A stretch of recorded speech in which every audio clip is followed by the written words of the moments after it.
आज बॉर्डर जो हमारा क्षेत्र है और उस बॉर्डर के क्षेत्र के 50 किलोमीटर के आसपास अगर ऐसी कोई गतिविधि भी होती है तो मुझे लगता है कि ये चिंताजनक विषय है। जैसलमेर के अंदर एक मस्जिद बनी हुई है जो सिर्फ 5 किलोमीटर की दूरी पर है और उस पंचायत के अंदर टोटल आबादी भी लगभग 60-70 या 100 से अधिक नहीं है, लेकिन उसके बावजूद भी वहाँ पर करोड़ों की, कम से कम 5-7 करोड़ की वहाँ पर मस्जिद बनी है। उसके लिए 100 किलोमीटर कांग्रेस की सरकार के समय में सड़क बना दी गई स्पेशल। तो आप सोचिए कि वहाँ पर कौन सी गतिविधियाँ होती है बॉर्डर के ऊपर। तो इसलिए ऐसी जहाँ भी होती है कार्रवाइयाँ, निश्चित रूप से उसके ऊपर मुझे लगता है कि प्रशासन अपना काम कर रहा है।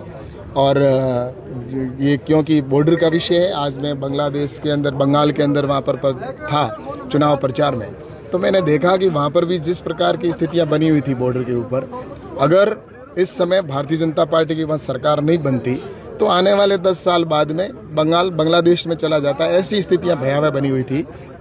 तो ऐसे ही बॉर्डर का एरिया पूरा जो है उसके ऊपर निगरानी रखने का आम जन का काम है और प्रशासन का काम है, और प्रशासन अपना काम कर रहा है। तो मुझे निश्चित रूप से इस बात पर ये कहना है कि प्रशासन जिस प्रकार का अगर अवैध या कहीं पर भी वहाँ पर कोई भी करता है अगर अतिक्रमण, तो स्वाभाविक है वो एक नियम और कानून प्रक्रिया के तहत कार्रवाई करते हैं, और आगे भी अगर कोई होगा तो इस प्रकार की कार्रवाई होती रहेगी। क्योंकि अगर किसी समय की सरकार है, अगर उसने उस समय बनाया है, अगर गलत बनाया है तो सरकार आती है तो उस समय प्रशासन निर्णय लेता है कि उसमें क्या है। तो मुझे लगता है इसमें ऐसा नहीं है, जो भी अगर गलत हुआ है तो उसके ऊपर गलती थोड़ी रहेगा, उसको ठीक भी करना पड़ेगा, सुधार भी करना पड़ेगा। कांग्रेस बिगाड़ा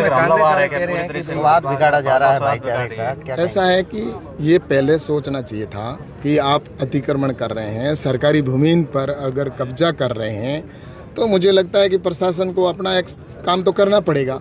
तो इसमें नाराज होने की या उसमें हमलावर होने की ज़रूरत नहीं है, आगे भी करेगी सरकार। ये सरकार है जो हमेशा पारदर्शिता से चलती है। हमारे आदरणीय भजनलाल जी मुख्यमंत्री जी हैं, जिन्होंने आपने देखा होगा उनका काम करने का तरीका एकदम अलग है, शांति प्रिय। वो जिस प्रकार से काम कर रहे हैं, विकास को उन्होंने प्राथमिकता दी है।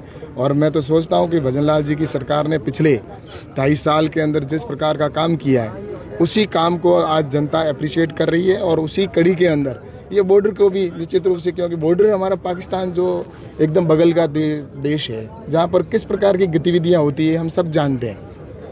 जिस प्रकार से पाकिस्तान हमारा दुश्मन देश है, वहाँ की एक्टिविटी अगर कोई होती है और उसके लिए यहाँ पर अगर कोई ऐसा व्यक्ति हो जो उनका श्रेय देने का काम करेगा, तो मुझे लगता है कि यहाँ की न तो सरकार बख्शने वाली है, ना यहाँ का मानस है, जनमानस है वो छोड़ने वाला है। जो करेगा वही तो टारगेट में आएगा ना, जो अतिक्रमण नहीं करेगा उसका टारगेट कैसे होगा।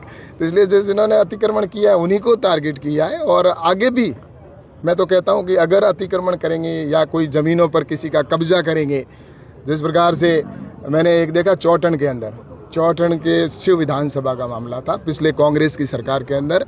एक बहन मेरे पास रोती हुई आई और उसने कहा कि मेरी ज़मीन पिछले 40 साल से मैं उस पर मैं काबिज हूँ, मेरे पिताजी ने, दादाजी की ज़मीन है, और उसके ऊपर अल्पसंख्यक के कुछ मुस्लिम हैं जिन्होंने उसके ऊपर नज़र गाड़ रखी है, और उन्होंने हमें मार पीट कर यहाँ से भगा दिया और ये कह के भगा दिया कि आप लोग यहाँ क्या मांगते हो, आपका जहाँ जाना दूसरी जगह जाइए, हमारे बीच में आपको रहने का अधिकार नहीं है।